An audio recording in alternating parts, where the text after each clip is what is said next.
Hello friends, myself Chandri Kunal Singh. I am from Vishwakarma Government Engineering College, semester 2 and a computer engineering student. Today આજે હું જેમનું interview લેવા જઈ રહ્યો છું તે માંડવી તાલુકાના પીએસઆઈ સર છે. તેમનું નામ ડીએન ચુડાસમા છે. તો હું સરને કેટલાક ક્વેશ્ચન કરીશ. સૌપ્રથમ સર, આપનો અભ્યાસ ક્યાં સુધીનો રહ્યો છે? મેં બીએસસી સ્ટેટિસ્ટિક્સમાં ગ્રેજ્યુએશન કર્યું છે. અને તમારો શું નાનપણથી જ ગોલ રહ્યો હતો, વિદ્યાર્થી કાળથી જ આ ગોલ રહ્યો હતો?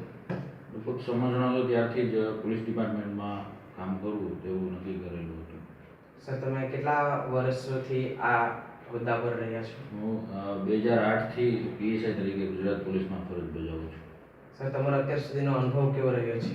અનુભવ ખૂબ જ સારો રહ્યો છે, કેમ કે હાલમાં જેમ જેમ સમય બદલાયો છે તેમ ગુનેગારોને ડામવા, ગુનાઓ શોધવા ઉપરાંત પ્રજા અને પોલીસ વચ્ચેનું અંતર ઘટે તે માટે ગુજરાત સરકાર સતત પ્રયત્નશીલ રહી છે.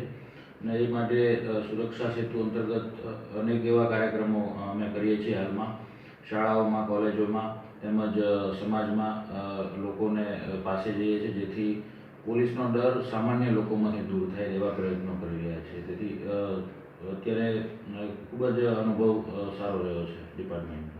સર, તમારા આદર્શ વ્યક્તિ કોણ હતા? મારા આદર્શ મારા ફુવા છે, રિટાયર્ડ ડીએસપી આરડી ઝાલા સાહેબ, કે જેઓ પીએસઆઈ તરીકે અંગ્રેજોના સમયમાં ભરતી થયા હતા અને ડીએસપી ગોધરા તરીકે રિટાયર્ડ થયા છે. તેઓ મારા આદર્શ છે. અને સર, અમારા જેવા યુવાનો માટે તમારો કોઈ સંદેશ? યુવાનો માટે એક જ સંદેશ કે નશા, દારૂ, તમાકુથી દૂર રહેવું જોઈએ અને પોતાના ગોલ તરફ ધીમી ગતિએ પણ સતત આગળ વધવું જોઈએ અને ક્યારેય આશા છોડી ન જોઈએ. ક્યારેય એક્ઝામમાં ફેલ થવાય તેનાથી નાસીપાસ થવાની જરૂર નથી.